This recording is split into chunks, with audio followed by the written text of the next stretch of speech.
You might recognize today's guest from the movie The Secret.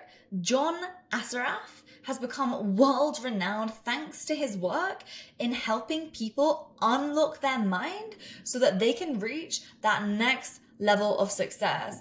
And whether you are into the law of attraction or not, you are going to learn oh so much, particularly if you're a coach, a consultant, an expert in some way, shape, or form who wants to create a multi-million-dollar business. Because today, John is going to break down how to get out of the negative thought loops that we oftentimes find ourselves in, and how you're going to be able to increase your prices and get your clients better results while having them excited about paying more money for your services. So if you've ever felt like you need to work on your money mindset, you're in the right place.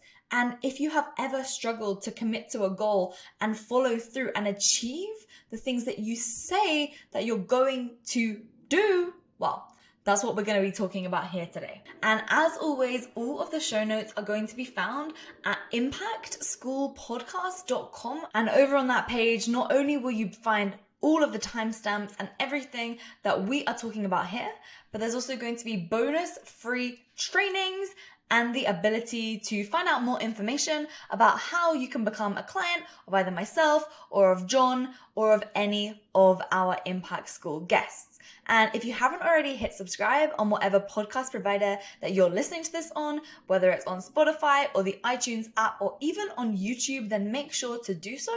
And with that said, my name is Lauren Tickner at Lauren Tickner across all social media. If you enjoy this, please share this with a friend. This content is totally free. These guests are, well, you're about to actually hear how much John charges per hour when he's doing a speaking gig. So yeah, it would have cost me a lot of money to get him here. So please do share this with someone, whether it's on social media or just in one of your group chats. And with that said, let's get straight into it. Mr. John Assaraf, I have one thing that I need to know. How did you become one of the world's highest paid consultants? Oh, my. I heard a client of mine who was a billionaire many years ago said that price is only an issue when the value is a mystery. Price is only an issue when the value is a mystery. Now, just to put it into perspective, at the time I had a New York Times best-selling book called Having It All. And you could buy this book, on Amazon for $12.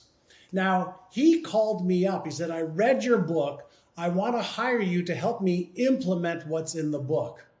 And I'm like, okay. And then he told me what his name was. And he was involved in the oil business. And he paid me $50,000 a month just to walk him through chapter by chapter through what was in this book. So he would implement it. Why? He said that by implementing the stuff that you find easy, it'll help me make hundreds of millions and maybe billions of dollars. He said, you entirely don't charge enough for your work. And this is going back about 18 years.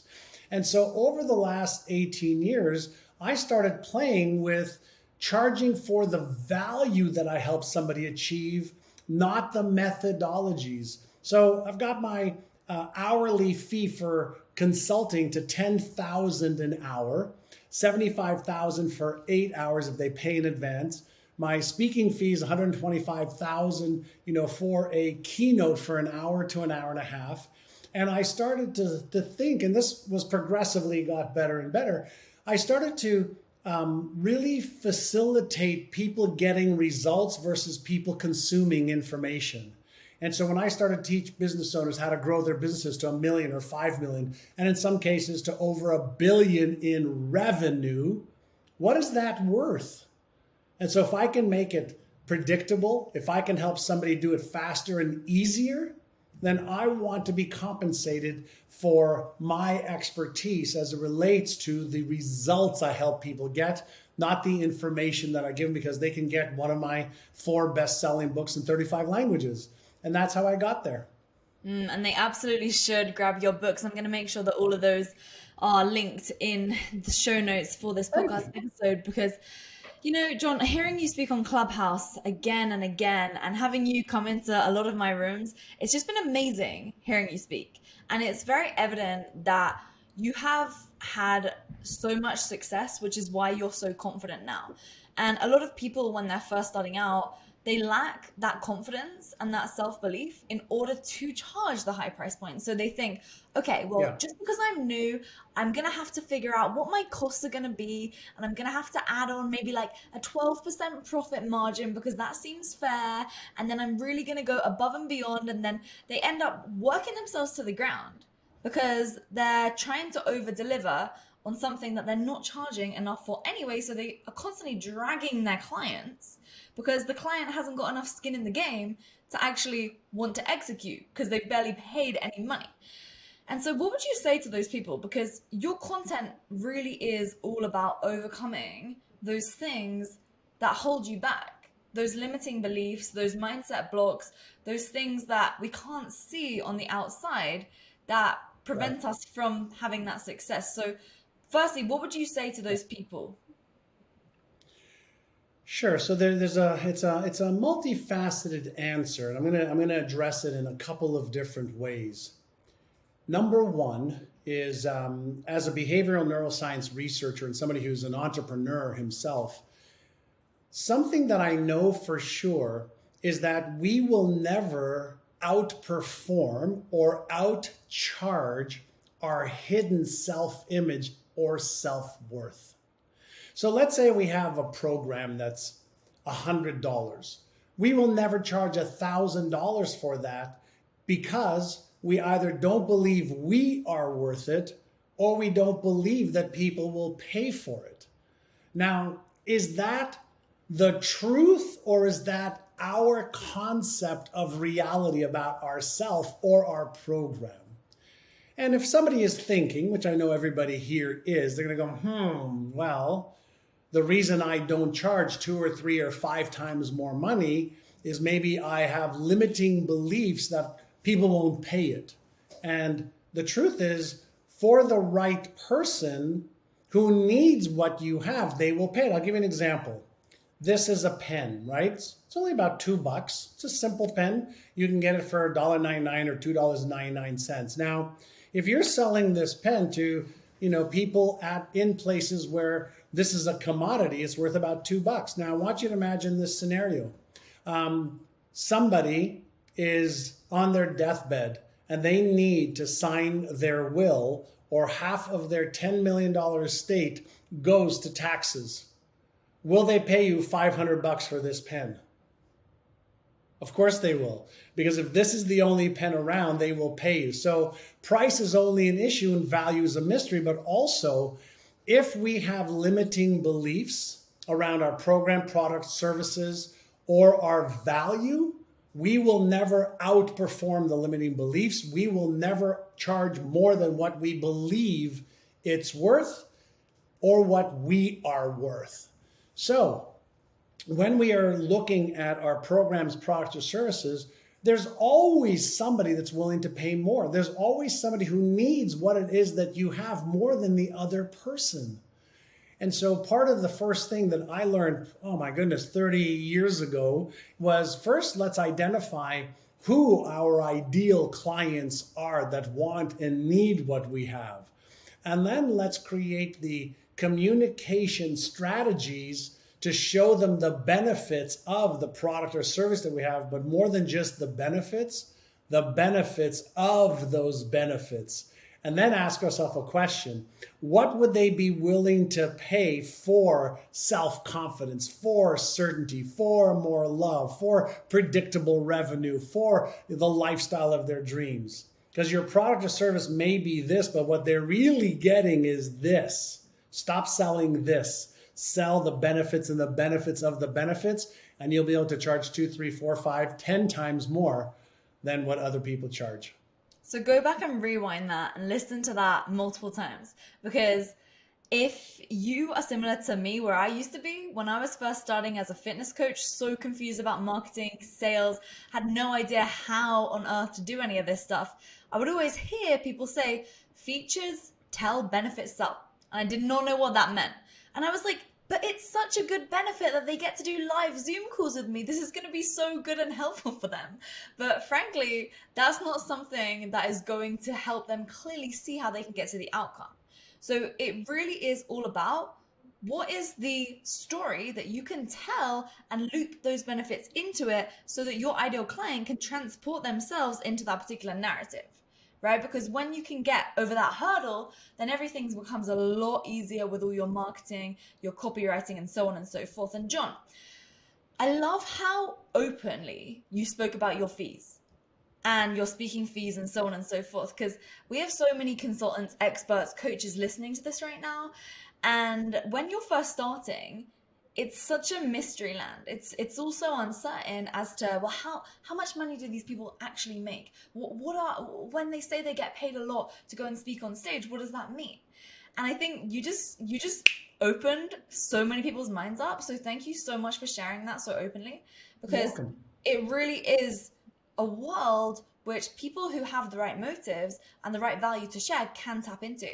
And so just there's another side of it, Lauren, that if I can share, because your audience, they're coaches, they're consultants, they're entrepreneurs wanting to leverage their brand, their awareness, and leverage what they're doing so that then A, help many more people. I love that. But also B, is make more money so they can live a great lifestyle, which is totally your birthright. Yes. So there's also the next level of thinking, right? So yes, you can get paid to speak at events, to speak and do things. But there's also the other side of this. And I know you teach this. I want to just make sure that we talk about what's possible.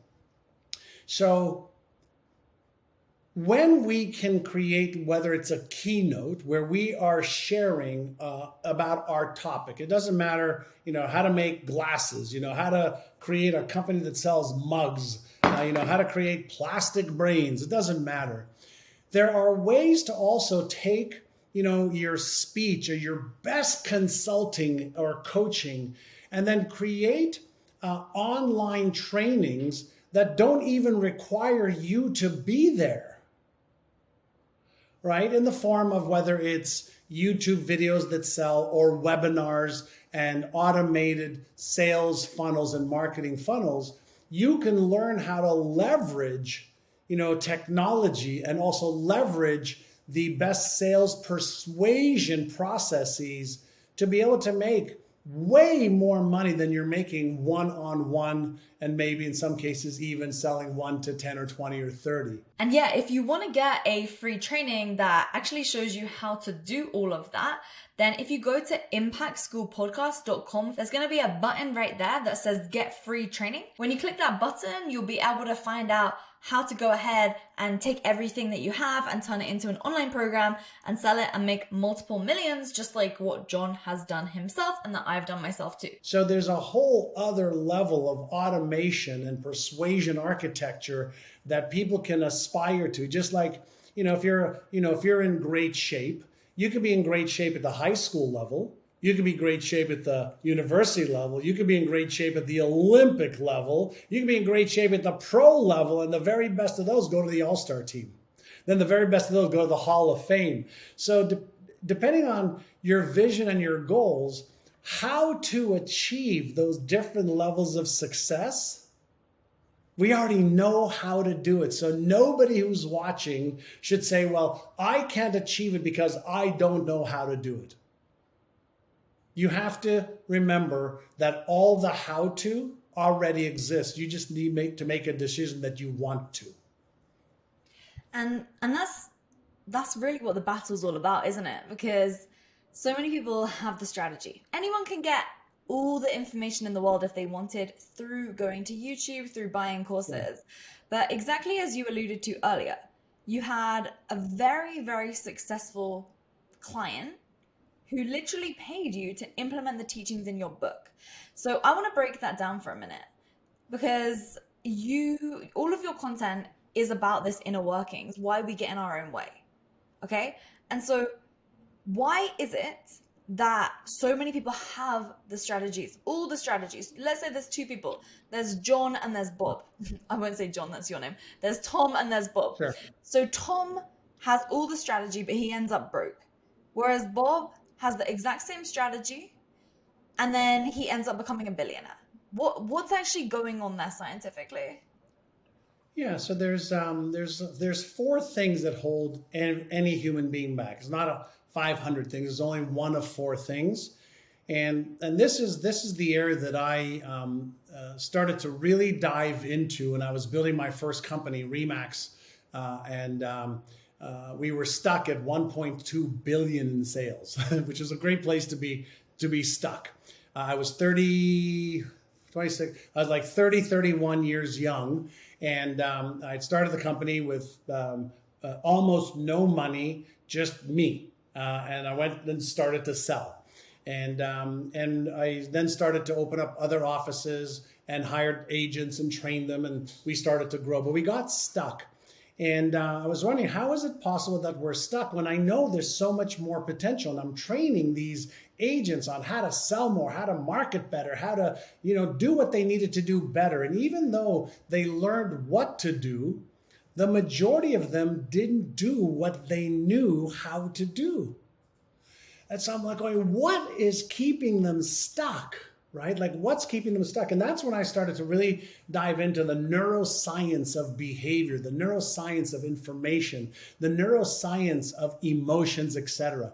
And a couple of high-level things that I discovered. Number one is our brain is a series of networks, three main networks, and a bunch of little circuits that turn on or off. So we have the default mode network, which is the automatic self. So this is how we automatically think and feel and behave every day.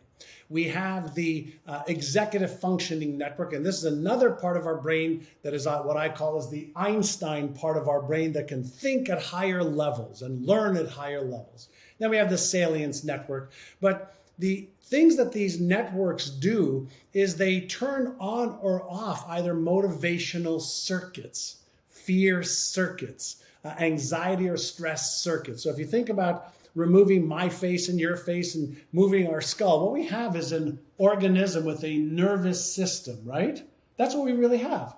This face and body and bones and all that stuff. Let's leave that aside. We have a nervous system that is there to protect us, keep us away from pain or discomfort, conserve energy, and then find food and sex for pleasure. So when we think about, there's a part of our brain that gathers information when we read a book, when we watch a video like this, and it gets stored in the awareness part of our brain. We're aware. If we apply some of it, then we develop the knowledge and the skill because we have the feedback loop that we get. But there are other circuits that turn on or off based on these things. So let's say I have knowledge and skills on how to achieve 2 or 3 times my revenue. Or I have the knowledge and skill of the diet and exercise and sleep patterns that I need to lose weight and keep it off. Like, why don't I do it then consistently? So, number one, if there is a disconnect between our hidden self-image, not the image that we say we want, but the hidden self-image, self-worth, and self-esteem neural patterns that have been reinforced through 10, 20, 30, 40, 50 years of our lives, which make up part of the default mode network, the automatic self, we can have all the knowledge in the world, but if there's a disconnect between our hidden self-image and the vision and goals that we have, we will take some action, but we will also procrastinate and sabotage because our brain makes 100% certain that the results that we're getting in our external world match our internal map of reality or our hidden self-image of ourselves and where we believe we should be. Not where we want to be, not where we can be. None of that matters. That is part of what we can declare we want or we declare we know how. But when there is a disconnect, we deactivate the motivational center in our brain, we deactivate the core motor cortex in our brain, and we sabotage and procrastinate.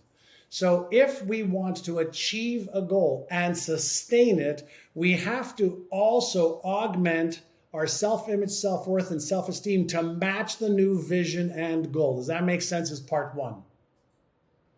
I mean, it makes so much sense. And it's interesting that you say that it's not the disconnect between the type of person that we want to be, but it's the type of person that we see ourselves as in the background that I guess we don't really tell anyone else about. It's that thing that we just constantly have in our mind. I remember, for example, when I was in high school, I saw myself as really, really unintelligent because I would always get slightly lower grades than all my friends. And so whenever I was picked on in class to answer the question, I would go bright red. And then I would end up stumbling over my words because I was subconsciously self-sabotaging, I guess. Even when I That's right. knew the answer, I Yeah. would just get so embarrassed and shy and end up butchering it, even though in the back of my mind I was saying what the real answer was. And that's because I doubted myself so, so much. And only through so much personal development have I been able to get over that. But even now, when I go to masterminds and we're literally talking about my exact topic, it will take me a couple minutes to get into the conversation before I can speak up confidently. So, yes, part one, that makes perfect sense. And I love everything that you said. Yeah, great. So that's a great example with you. I had the exact same thing when I was in grade school, grade 1, 2, 3, 4, 5. I didn't speak English, and if I was called upon an answer, I had an accent as a kid, and I didn't speak the language. I didn't know the right answers, and I was ridiculed when I'd give the wrong answer, and kids made fun of me. So I thought I wasn't smart enough in school. I left school in grade 11 because I hated it, and they hated me being in class.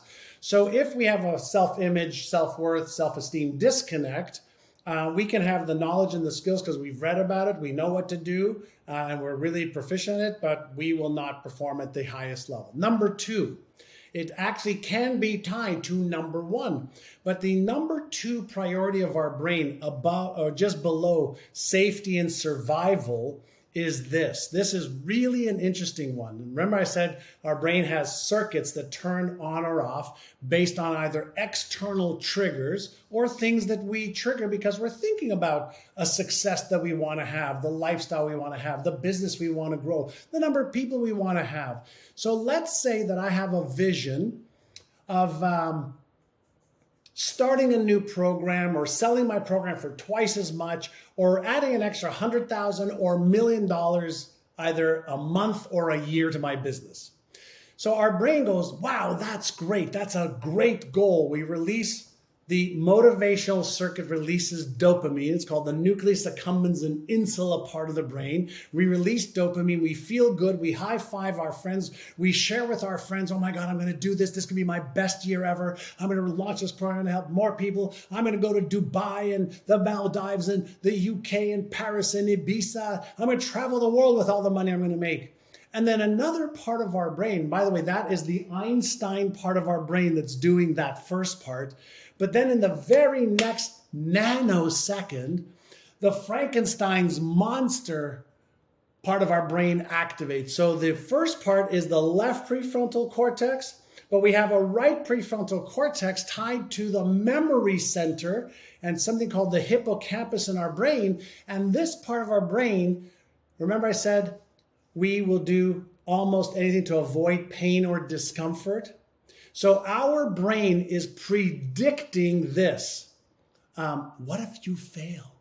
What if you say the answer or stand up and challenge yourself to deliver it or to do the program or to ask for the order or to do the keynote or ask for how much you're worth? What if you're embarrassed because they say no? What are you, crazy? What if you might be ashamed? What if you're ridiculed? What if they judge you for asking for too much money and being selfish? What if you fail? What if one more time you might disappoint yourself? So there are 50 different types of automatic fears that activate a part of our nervous system called the sympathetic nervous system. Now, this part of our nervous system is the self-doubt, is the anxiety, is the stress, is in some cases the panic center in our brain. So when we have any possibility of being embarrassed, ashamed, ridiculed, judged, when we have an opportunity to disappoint ourselves or our loved ones or our partners or our family, anytime that potential exists, it puts the brakes on our performance and motivation, and we self-sabotage and we procrastinate. So there's nothing wrong with the circuits that are turning on or off. Is it possible that we're just terrible operators because we've never learned that we have a brain? We're not our brain. We have thoughts. We are not our thoughts. We have emotions and feelings. We're not our emotions or feelings. We have habits, but we're not our habits. But we are conditioned. And our job is to understand how these circuits turn on or off. Our job is to understand how to be in a heightened state of awareness so that we can then make more deliberate, empowering, constructive, positive choices instead of repeating, reinforcing, and reenacting and expecting a different result when the same pattern's running over and over again. So this is the life of my work. And when I discovered all of this early on, my company went from 1.2 billion a year to 4.5 billion a year, from about 400 agents to 1,200 real estate agents with 700 staff in 85 offices. That was my first business. So by understanding what was going on in there, I was able to build my first company. I built a few others since then, and now I research and teach about it. Well, that is badass. That's all I'm gonna say to that. But in a moment, I want to talk about the pressure of having a company at that kind of size, because a lot of people will never get to that level because they start to think, well, if I have all this on me, what about the potential? A lot of people are essentially afraid of success, which I would love to talk about with you in a moment and how you overcame that. But Yeah. first off, John, whenever I used to listen to podcasts with people like yourself and other people who have amazing success, huge billion-dollar businesses, I would always think, well, they must be superhuman. They must never, ever have even this slight desire to slack off a little bit. They must always be on their aim game. They must always go absolutely ridiculously hard in the gym and so on and so forth. So, are there certain things that you still struggle with on a daily basis, on a weekly basis, monthly basis, certain habits that you're still trying to bush? Um, I'm in a unique place in my life coming into my 60th birthday where I've got some pretty great disciplines now. But I'll give you an example. Just over 10 years ago, I was 243 pounds. I was 33% body fat, hypertensive, borderline diabetic, and in the worst shape of my adult life. And I was just not healthy. I was inflamed, drinking way too much alcohol, eating way too much sugar. And even though in my 20s I was in good shape, I was in decent shape in my 30s, not as good in my 40s. And coming up to my 50th birthday, I looked like a mess. So I've focused a lot on success in business and financially. I've been divorced twice, and I've been with my wife, Maria, for 21 years now. I've got two amazing sons. So a lot of people see, the pinnacle of success, but they don't understand the disciplines and what I had to let go of and relearn and retry in order to get here. Not my last company. I lost millions of dollars on it. I had 72 employees in the first 18 months. I had to let them go. I had a business partnership breakup. My reputation, took a hit because, we closed the company down and we couldn't honor what we had promised people. So a lot of people see the success now. I'm focusing on certain things now in my life to develop the habits that are pretty consistent for the last 12 years or so. But people don't understand some things behind the curtain, right? So they don't understand the questioning yourself, did I, like after the last company, I was like, did I lose my Midas touch? After letting investors down, I was like, oh my God, after letting clients down, oh my God, after having a business partnership breakup, I said, oh my God, it was devastating, being overweight and not being healthy, and now focusing on some pretty awesome health goals for me. It takes a lot of energy, focus, and attention, but it's not like I am not, like I don't work 100 hours a week. I have in the past. I can tell you I have in the past, and that was part of what made me unhealthy. So through experience, I started to create what I call is a harmonious life. Not balance, because balance is like this, nothing's moving. Harmonious means you're in flow. So sometimes you're working really hard on your business, other times you're working really hard on your relationship or your career or your finances, or certain things. But the key is, can you find your flow so that there aren't too many highs or lows? And so I invest a lot of time now on creating that flow in my life and really focusing on the important, critical things first versus the trivial many things. Yeah, that's beautiful. And it's sort of like, let's say there was a volume dial and it has to go up to 100. If there were a series of different volume dials, they all balance out to get to 100. At some point, some are going to be up at like 80. Let's say you have a new business launch, and then your personal life is going to be down at like 5. Your health and fitness may go down a little bit. But the beautiful thing about what you teach, John, is essentially, okay, when you understand the wiring of your brain and when you understand your subconscious mind, the cool thing is then there'll be certain areas of your life that operate on autopilot. So for me, for example, my health and fitness is just going.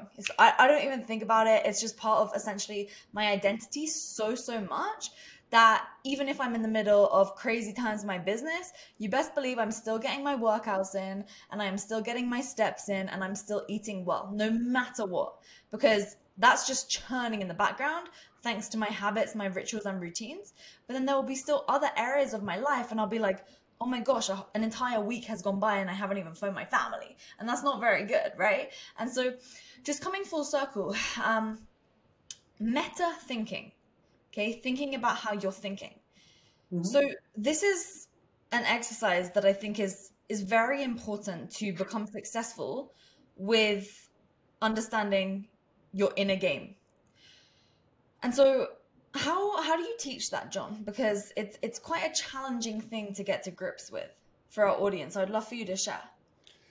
Well, first let's separate thoughts from thinking. Okay, so first let's do that. So we have about 50,000 random thoughts a day that are percolating from our subconscious mind based on triggers from our external world or the other thoughts that trigger other thoughts. So our brain's got 100 billion brain cells with trillions of connections that fire neurons, brain cells, that release the neurochemical of that thought. So if you have predominantly positive thoughts, then you're going to have predominantly dominant thoughts, and you're going to keep reinforcing a positive dominant thought pattern or a negative pattern or a disempowering pattern. Now, here is the beauty. If we just sat quietly for 1 minute and just said, I am going to observe my thoughts. Okay, I just had a thought of an apple, red apple in my head. I wonder why I thought of a red apple. That's thinking. Here's a result that I'm achieving in my life. I wonder what were the thoughts that I had that caused me to feel a certain way, that caused me to behave a certain way to achieve this result. Is there anything that I could do to achieve a different result 7 days from now or even today? Is this a good thought or a challenging thought? Does this empower me or disempower me? The power of our questions determine our focus. The power of our questions determine what answers we get from this $100 billion biocomputer. So Most people, there's an old saying in the personal development world said, if most people said what they were thinking, they would be speechless. People confuse thoughts with thinking.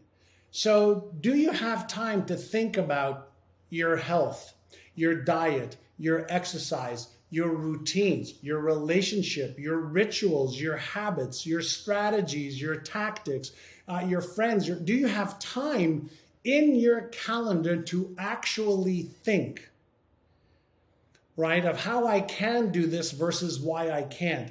Most people do not have thinking time on their calendars, and it's one of the highest cortical functions of a human brain. And so I've made a small fortune thinking just a little bit each day. Yeah, that's awesome. So the thought is the thing that kind of pops into your mind, and then the thinking is how you perceive that thought that popped into your mind. Is that right?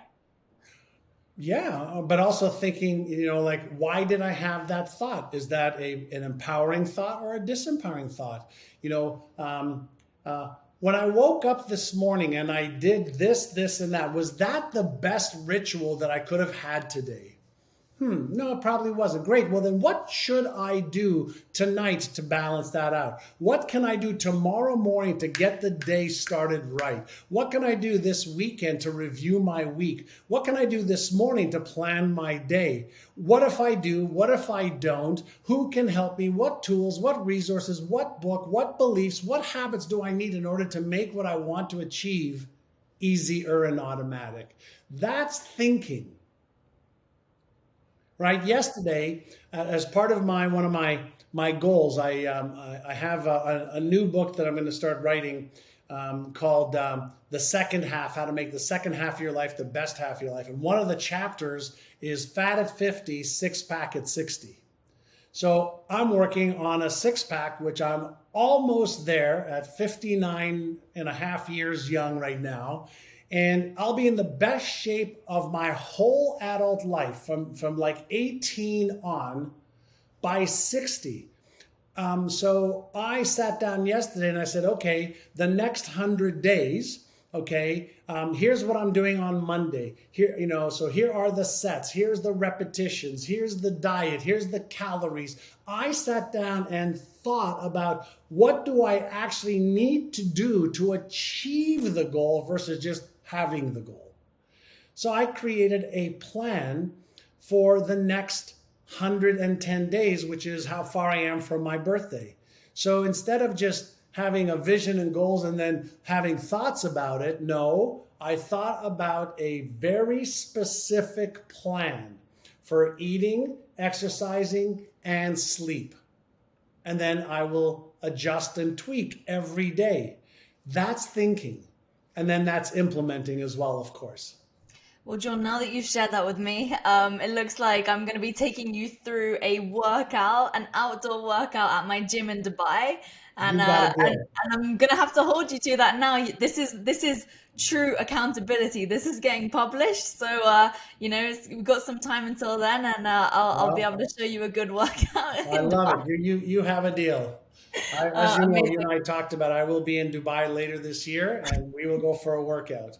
Heck yeah, I love it. And it's funny that you say that because when I was 18 or 17, really, really getting into fitness, I think maybe even 16, I remember telling my mum and my dad, I was like, hey, I am gonna get a six pack. This is my goal. This is all I wanted, okay? And so I then remember my teachers at school, they phoned up my mum and said to my mum, we're a little bit worried about Lauren. She's she's too focused on the gym right now. She's spending too much time working out. She's eating too healthy. But that's because I was doing what other people won't do in order to get to a goal that most other people will never achieve.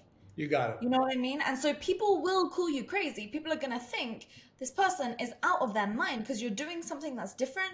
And I think that's where so much of this self-judgment comes from, and this lack of belief in yourself because you're going out there and doing something different than society. And this was my whole life, right? But speaking of self-judgment, I want to ask you this. So I'll give you another example. I used to have this really bad habit of always overeating in the evening. I would get to the end of the day, I'd hit my goals, and then I would end up snacking on just so much chocolate or whatever. And so every single day, I'd get to the next day, same thing would happen again and again. And I just couldn't snap out of it. And it was really frustrating. And I had so much negative self-judgment on the fact that I kept repeating this cycle. It felt like, even though I knew I shouldn't be doing it, I kept doing it. But that negative self-judgment was doing nothing but make me feel like I was a failure. So I was never going to be able to follow through on anything. So what's that all about? Couple of things. Number one is, first part is ignorance. Now, hold on, but let's understand the word ignorance. Ignorance just means not knowing. So you have a goal during the day or for the week. I'm going to work out, exercise, and I'm not going to snack at night. And then, 6, 7, 8, 9, 10 o'clock at night come around and you snack. And there you go, having that chocolate again. Oh my God, how could I do that again? I'm so ashamed. Bad girl, Lauren. Bad guy, John, right? And I used to be a sugar addict too, so I know what you're talking about. So what if I shared with you that every day you wake up and I wake up and everybody who's listening to us wakes up with, let's say, 10 attention units. And these attention units are part of our willpower muscle too.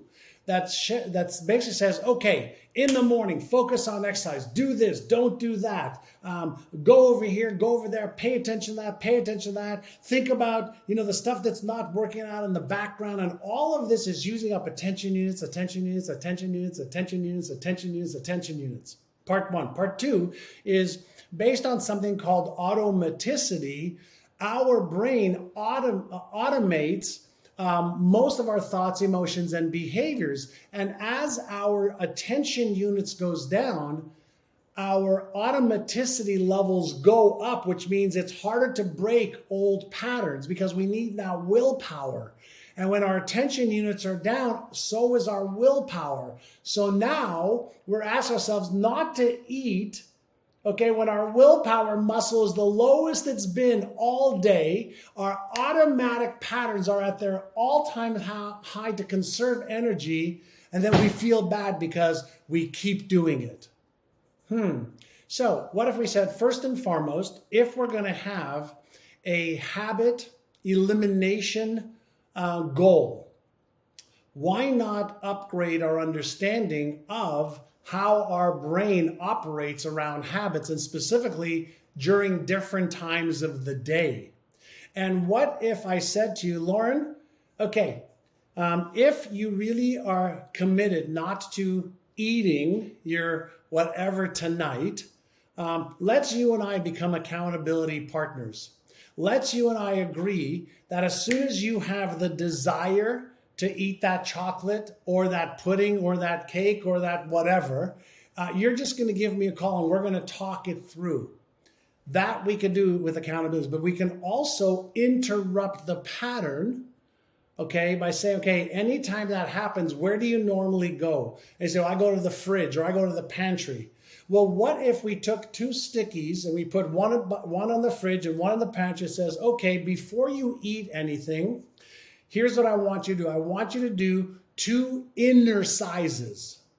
Inner size number 1 is called Take 6, Calm the Circuits. So when we are on this path to going and behaving in an automatic way, if I just stopped and took 6 deep breaths, slowly, slowly, slowly in through my nose, and slowly, slowly, slowly out through my mouth as if I'm breathing through a straw. That's called inner size number 1, Take 6, Calm the Circuits. Now I'm going to shift from my automatic circuit in my brain that is conserving energy to the thinking part of my brain, which allows me to respond instead of react.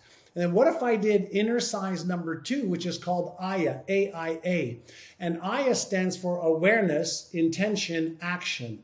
Now, what if in that second minute, while I'm standing there by the fridge, while I'm standing there by the pantry, I just said, okay, awareness of my thoughts. What am I thinking right now? Right now I'm thinking I'm hungry. Right now I'm thinking I'm bored. Right now I think I just want a little snack. Right now I want something sweet or I'm not full.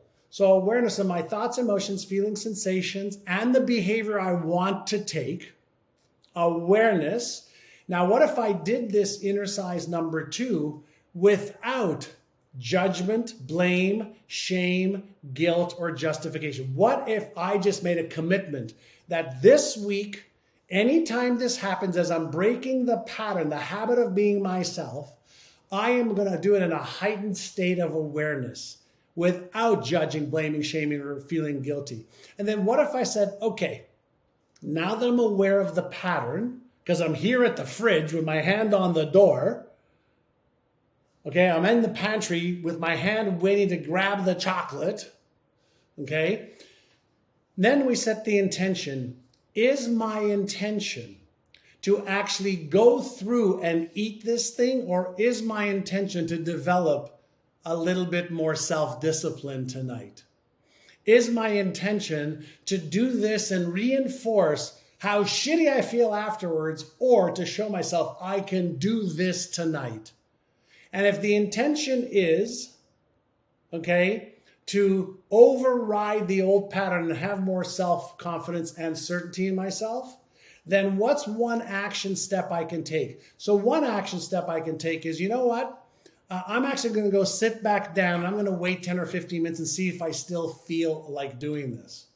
One action step I could take is saying, you know what? Tonight, no, I'm not going to do it. Or one action step says, well, I'm just going to do it tonight. So the act of awareness and being at choice changes the neural structure at the moment of the habit loop, we call it. So if I can interrupt any part of the habit loop, the entire memory in the habit loop has changed. Now I can do it tomorrow night, and the next night, and the very act of being aware now changes the neural structure in my brain. Now I'm deliberately in control instead of habitually repeating patterns that disempower me. Oh my gosh, John, everything that you just said right there was just amazing. And it's that feeling after you have followed through and actually successfully not done the bad habit, quote unquote bad, right? But I don't want to place judgment on it, but not done the habit. Disempowering or destructive. The thing that you just don't want to be doing. It feels amazing. And it's Right. proof. It's proof and evidence that you can do it. And this is where, for me personally, having small little things that I do every single day that show me that I'm the type of person that's able to follow through on certain things has really helped me, really, really helped. And so something as simple as, okay, every day you're going to go for a walk at this time and you're going to hit this number of steps, or whatever it happens to be for you that's helpful for you, that is going to really, really reinforce your ability. Because we really just I personally have tended to doubt myself so much when I'm constantly failing. So how about we reverse that by doing the opposite and doing something positive again and again and again. Yeah. And what you just said is really important.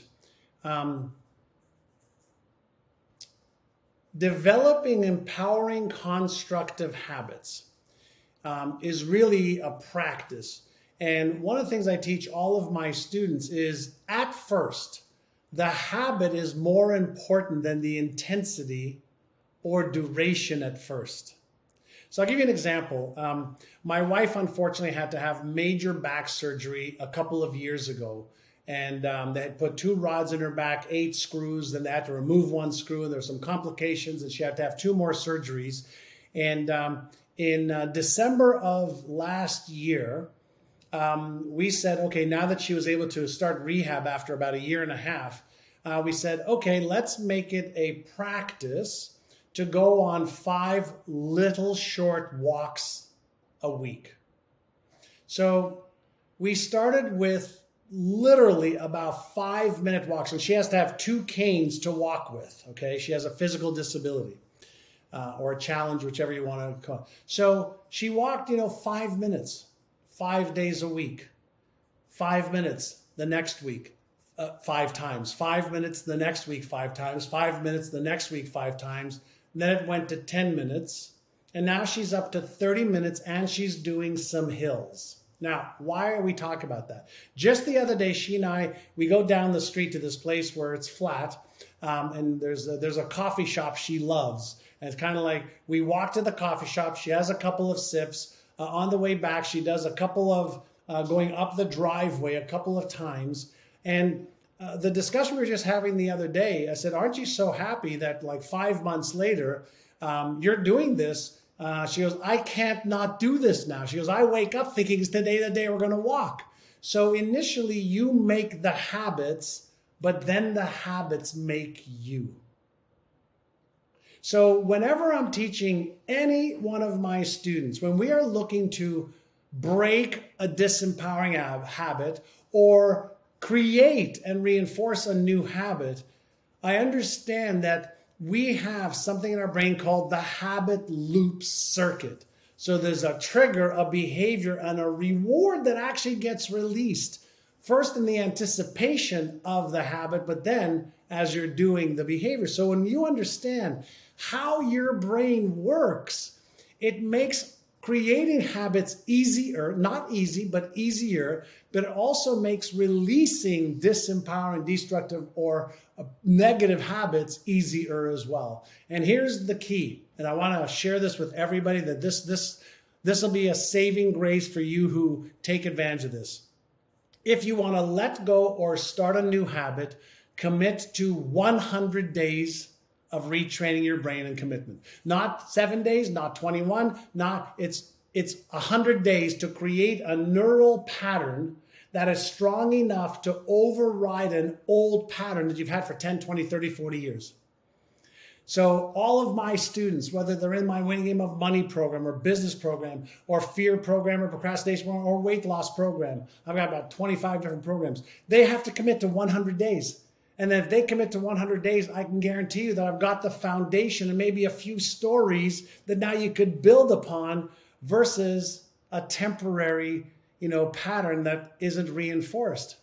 As we operate based on our brain's circuits turning on or off and our brain's habitual patterns of thoughts, emotions, and behaviors.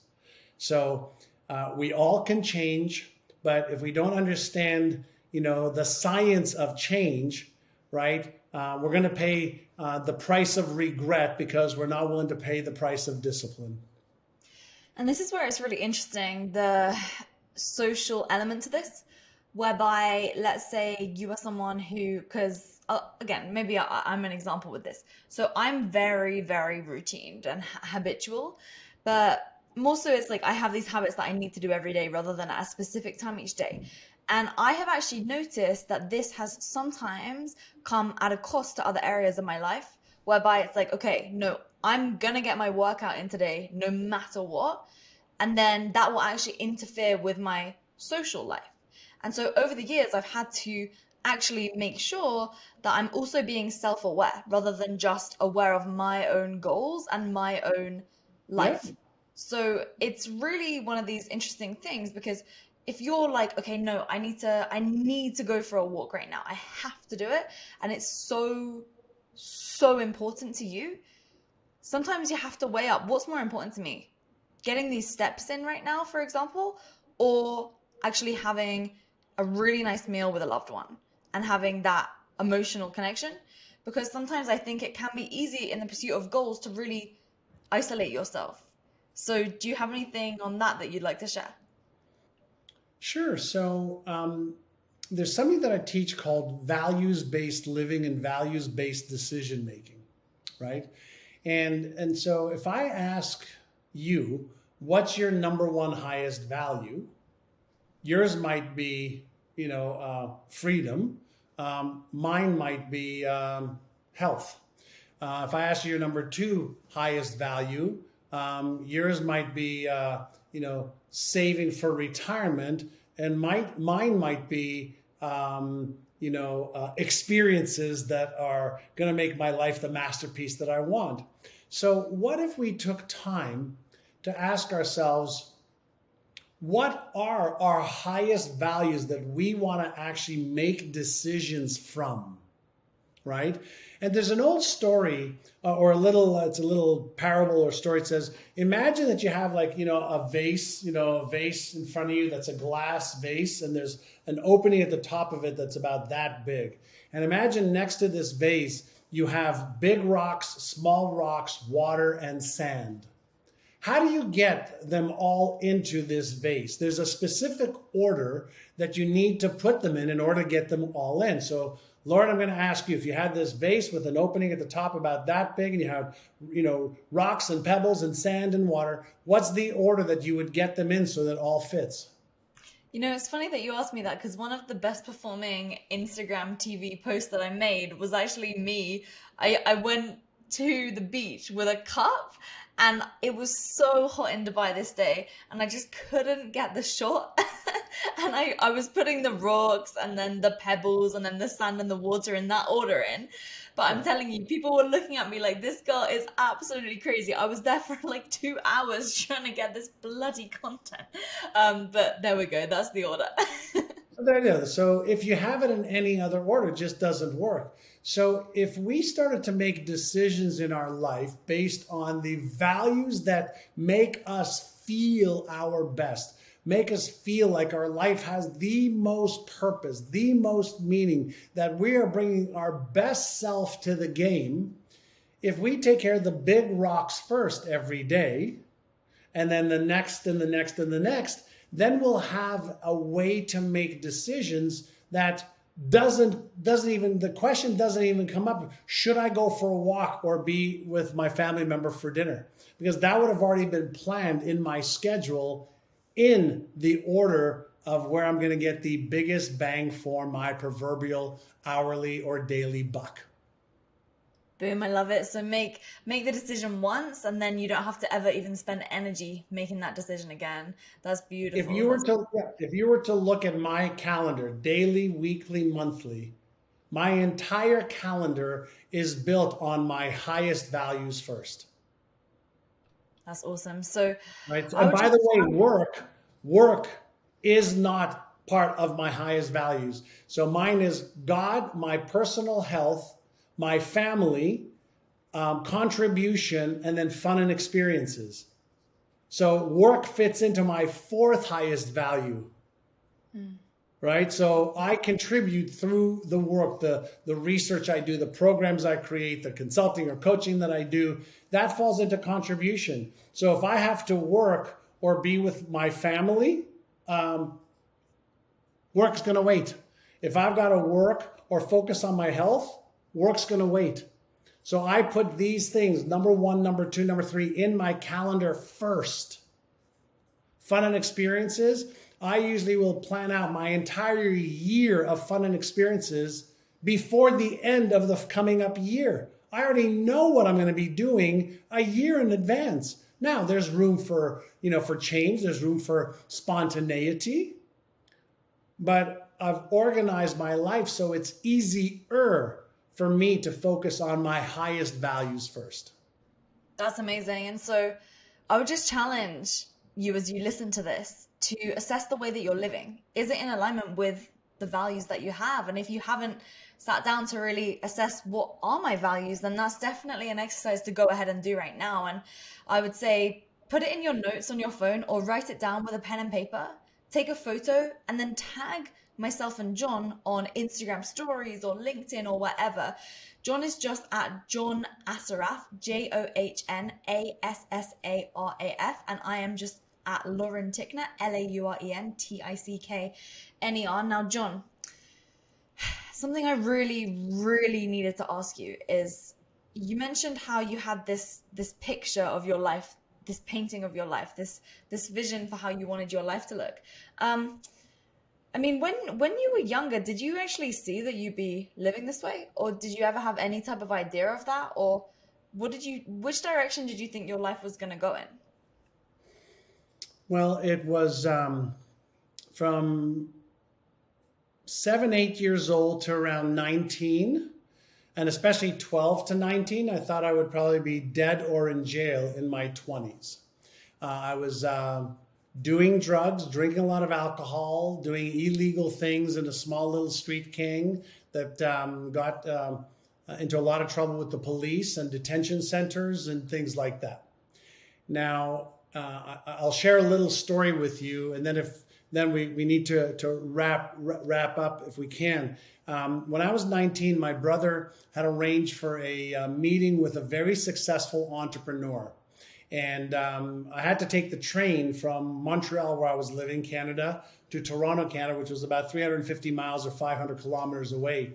And at lunch, this man, whose name was Alan Brown, asked me about why I was getting into so much trouble. Why did I leave high school grade 11? And I started giving him my stories and my reasons and my excuses. And he heard a lot of limiting beliefs and a very low-level identity is really what he was listening to. And he said to me, he said, do you know what your goals and dreams are? And I go, well, yeah, I'd like to get a car. I'd like to move out of my parents' house. And I'd like to, get a better job than working in the shipping department that I'm working in, packing and unpacking boxes, for 9 hours a day. And he goes, well, that's great, but what are some of your bigger goals and dreams? And I said, I don't have any. So he handed me this document, Lauren.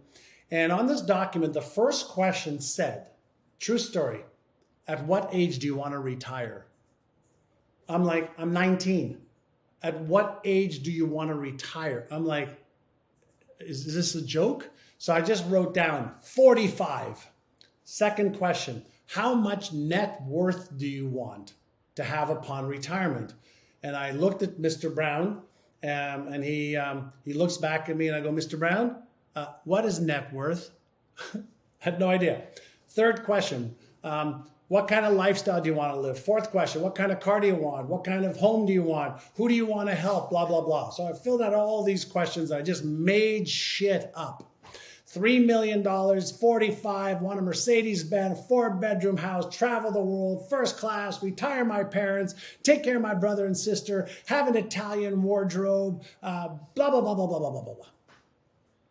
And he looks at this document. He goes, wow, this is actually a pretty good vision. And he said, where'd you get these ideas? I said, television. Television. I used to watch this TV show that had a lot of fancy cars and nice homes and nice jewelry and jets and all this stuff.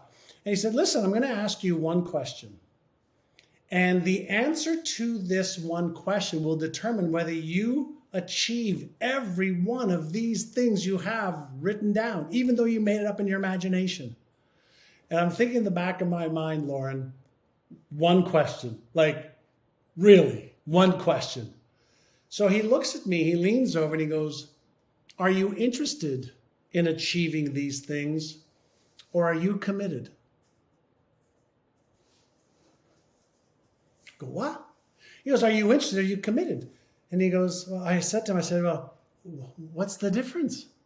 He said, listen, if you're interested, you'll keep telling me that you left high school at grade 11. If you're interested, you'll keep telling me all these stories and reasons and excuses why you can't.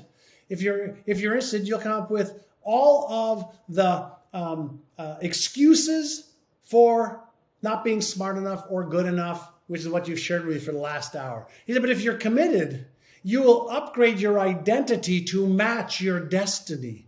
He says, if you're committed, you will upgrade your beliefs to match the behaviors required to achieve. If you're committed, you will develop the knowledge and the skills and the habits to achieve every one of these goals. He said, if you're committed, you will do whatever it takes versus staying stuck in your old habitual way of being and thinking. He said, so are you interested or are you committed?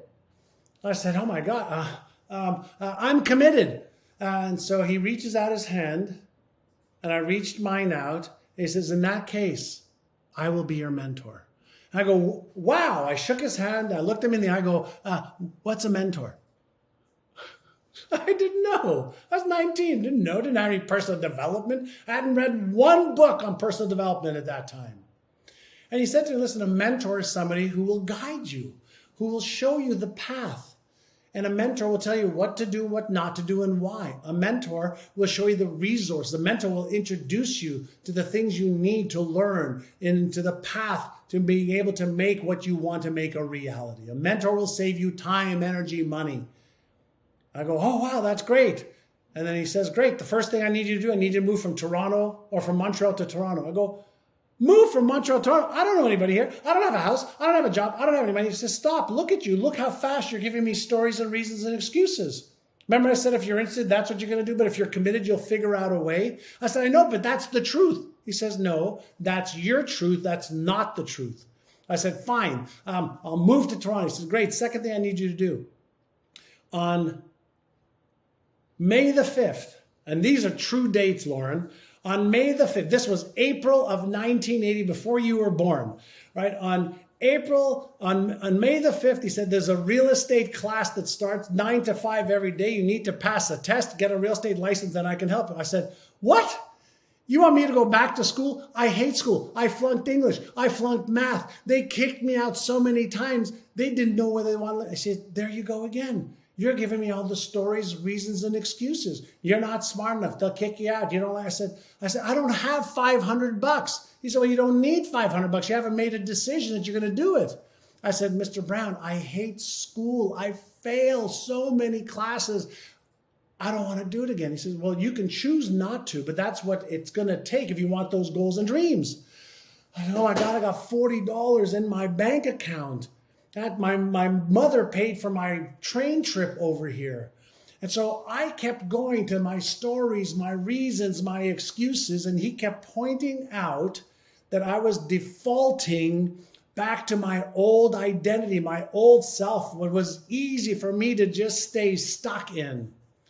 Lauren, the end of April 1980, I moved from Montreal to Toronto. I borrowed money from my brother, my sister, and my father. I took the real estate course, passed the test on June 20th, 1980, got my real estate license. And the reason I remember these dates so well, Lauren, it was the first test I had passed in 2 years without cheating. And then he became my mentor, and I learned how to sell on commission only, and I proceeded to make over $30,000 in my first year at 19 years old. I made $31,000 and he made $31,000. So I actually made $62,000, but I was on a 50-50 split. I paid him $31,000. I made $31,000. And that was the beginning of me understanding I don't have to be a victim of my past and my old beliefs and my old stories and reasons and excuses why I can. I can learn how to use my brain better, and I could actually achieve more of my potential than I ever thought possible. And every one of those goals and dreams became a reality, and then some. Way sooner and faster than I ever thought possible. Oh, you were committed and you made it happen. And so one really quick final question, John. This is something that we ask everyone who comes onto Impact School's podcast, because you hated school. I dropped out of the UK's #1 business degree. And so that's why I'm so committed to sharing this value with our audience here. So if you were to have one college class, one course that goes to anyone in school, whether it's grade school, high school, university, whatever, what would that course be that everyone goes through, and why? Sure. So a couple things is I hated school because of how school taught. I love to learn, but not the way school was taught back then or even today. So there's no question in my mind. I would teach people the power of thinking, and specifically around how this works, because we all own a $100 billion brain with 0 users manual. Yeah. That's amazing. Awesome. Well, John, that's been an absolute pleasure. And yes, we do all need to learn how the brain works, not just what they teach you in biology, but the psychology behind it all too. So thank you so much for coming on. This has been a treat, and I will see you in Dubai. Thank you, Lauren. What an absolute joy and a pleasure. Thank you so much. So are you just interested in achieving success, or are you committed? If you are the type of person who is committed and who will do whatever it takes, then I'm inviting you to book a call with the Impact School team. This call is going to be totally free, and we will help you break down what it is that is holding you back in your unique circumstance from achieving success. Because oftentimes we see the symptom, we see the negative repercussions showing up in our life, the lack of results, and the things that maybe just don't seem to be working.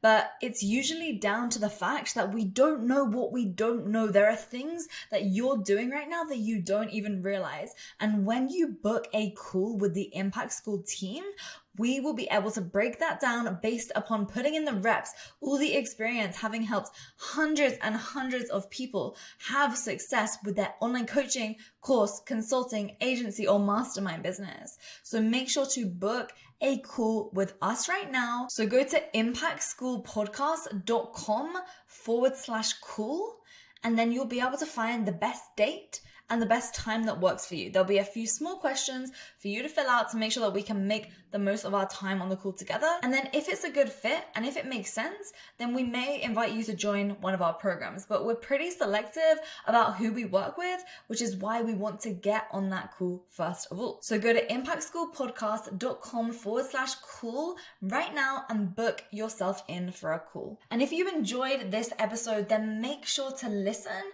to our other episodes with guests such as Nick Santanastasso, who spoke all things mindset and achieving that next level of success. Dean Graziosi, who did the same.